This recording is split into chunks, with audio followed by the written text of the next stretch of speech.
Quel a été un moment dans votre vie ou une décision que vous avez prise qui a tourné un tournant décisif dans votre vie? Alors, Je me souviens très très bien, en 2014. Ça, c'est un peu la difficulté de mon choix, donc je le paye un peu cher. C'est un gros coup de pied aux fesses pour partir vers autre chose. On aime beaucoup rester dans notre confort, mais qu'est-ce qui se passe quand on ose y sortir? C'est ce qu'on va aller explorer en allant à la découverte de personnes différentes.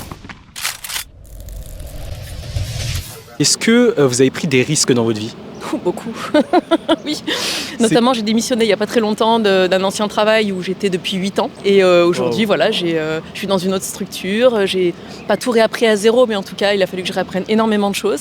Je suis sortie de ma zone de confort. Quelle est la plus grosse prise de risque que vous avez prise dans votre vie? Moi, je prends des risques tous les jours parce que je fais un métier à risque. Mais je sais pas, j'ai fait des grosses prises de risques financières, ouais. Vous avez un exemple Oui, 14 millions. que vous avez investi quelque part? Que j'ai fait, moi, je fais investir les autres avec moi. Mais en faisant ça, je prends des risques pour eux et pour moi, donc c'est encore plus dangereux. La vie, c'est un risque. Aller à l'école, c'est un risque. Tu peux aller à l'école et puis ne pas te retrouver à travailler dans la filière que tu as fait, te retrouver ailleurs.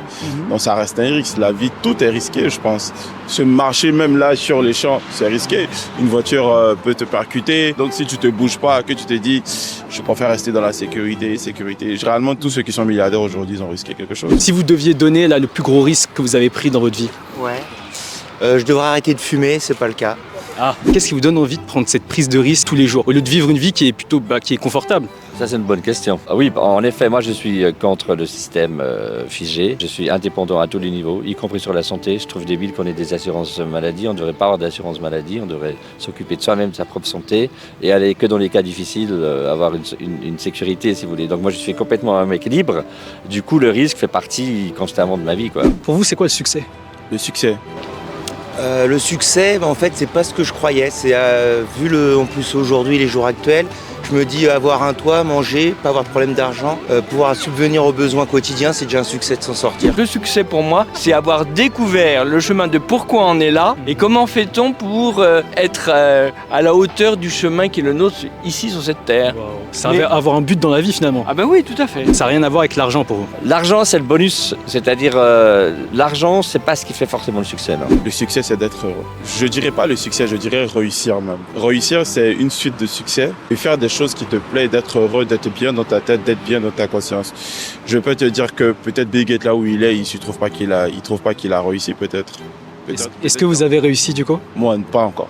Pas encore? Parce que je veux aller, c'est encore loin, donc pas encore. Est-ce qu'il y a un moment dans votre vie ou une décision peut-être que vous avez prise qui a tourné un tournant décisif dans votre vie? d'avoir eu mon fils trop jeune. Lorsque il est né, je venais d'avoir 18 ans et il est né 15 jours après mes 18 ans. Et en fait, ça, c'est mon très grand regret, c'est de ne pas d'avoir été trop jeune déjà, parce qu'à 18 ans, on n'est pas adulte, on a une forme de réflexion, puisque j'ai décidé de l'avoir, ce n'est pas une erreur. Et ensuite, alors ça, c'est un conseil aux jeunes femmes, c'est que lorsqu'on a des enfants, ils sont tout petits et ils ont une seule enfance.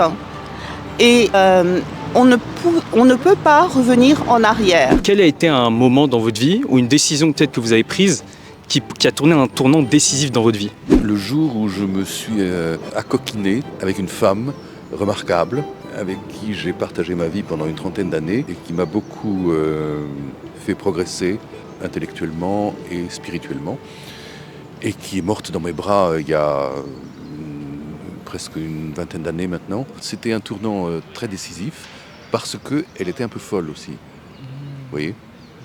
Un peu inadaptée, un peu trop orgueilleuse, enfin bref. Ces grandes qualités étaient contrebalancées par une structure psychologique un peu dérangée. Oui, alors moi j'ai pris des décisions un peu constantes dans ma vie, mais toujours en risque. Donc si vous voulez, à un moment donné, avec les années, tu te dis, est-ce que j'ai bien fait de faire ça? Parce que c'est quand même un risque perpétuel. C'est-à-dire je ne suis jamais tranquille, c'est toujours une audace, un coup de folie. Donc ça, c'est un peu la difficulté de mon choix. Donc je le paye un peu cher. Au niveau de quoi vous payez? Au niveau de la liberté, au niveau du stress. Pourquoi vous avez voulu quitter ce travail-là à ce moment-là? J'étais plus épanouie. Au-dessus de la trentaine, on sait mieux ce qu'on veut. On sait mieux ce qu'on vaut aussi. Et on se dit, et pourquoi pas? Je peux le faire en fait. Et je ne regarde pas les autres en fait. Je ne regarde pas le regard des autres sur moi. C'est ma vie. Et c'est peut-être ça qui change entre la vingtaine et la trentaine. Quel conseil vous pourriez donner à votre plus jeune version de vous-même? Avec l'expérience de vie que vous avez là maintenant. Alors vous allez me prendre pour un vieux, mais je dirais profiter. La jeunesse, c'est les plus belles années. Donc profitez. C'est un conseil. Vous avez profité ou pas? Je pense, mais plus on avance et plus on se dit j'aurais dû en profiter encore plus. De ne pas regretter d'avoir stressé peut-être à une certaine période de ma vie, parce que c'est l'âge qui le veut, parce que c'est la société, parce que c'est aussi le chemin que l'on doit parcourir. Mais par contre, ce que je dirais à ma moi plus jeune, c'est ne t'inquiète pas, tout ça, ça va te servir, c'est de l'expérience et ça te permettra d'être plus apaisé plus tard. Éviter au maximum les choses que tu peux t'en passer. J'ai consommé plusieurs fois l'alcool, mais je ne suis jamais devenu accro, tant mieux. Mais la cigarette, oui. Donc tout ce que tu sais que tu peux t'en passer, que tu n'as pas encore pris goût, il faut laisser tomber. Quel conseil vous donneriez à la plus jeune version de vous-même? Prends conscience de qui tu es très vite. Et là, tu prends conscience uniquement si tu bouges, si tu fais du sport, si tu t'alimentes bien, si tu te pètes pas trop, si tu fumes pas trop de joints. Tu en prends conscience. Mais si tu fais tout l'inverse, tu en prendras conscience et ce sera trop tard. Écoutez, moi j'ai une fille qui a maintenant 50 ans et je lui ai recommandé un jour cette chose qui m'est venue comme ça: sois fidèle à toi-même. Crois en toi. Voilà, c'est tout. Comment votre vie a changé du coup depuis que vous avez pris cette décision? Comme vous l'avez dit en m'abordant, je suis beaucoup plus apaisée. Parce que je suis plus en accord avec en fait moi-même, avec ce que je veux être et vivre. On arrive à la fin de cette vidéo, j'espère que vous avez apprécié. On a pu parler à plein de personnes différentes. Le but de cette chaîne, c'est de découvrir vraiment des personnes différentes avec des histoires différentes qui peuvent nous inspirer et qui peuvent nous faire changer nos choix ou même nous faire vivre plus en accord avec qui on est à l'intérieur.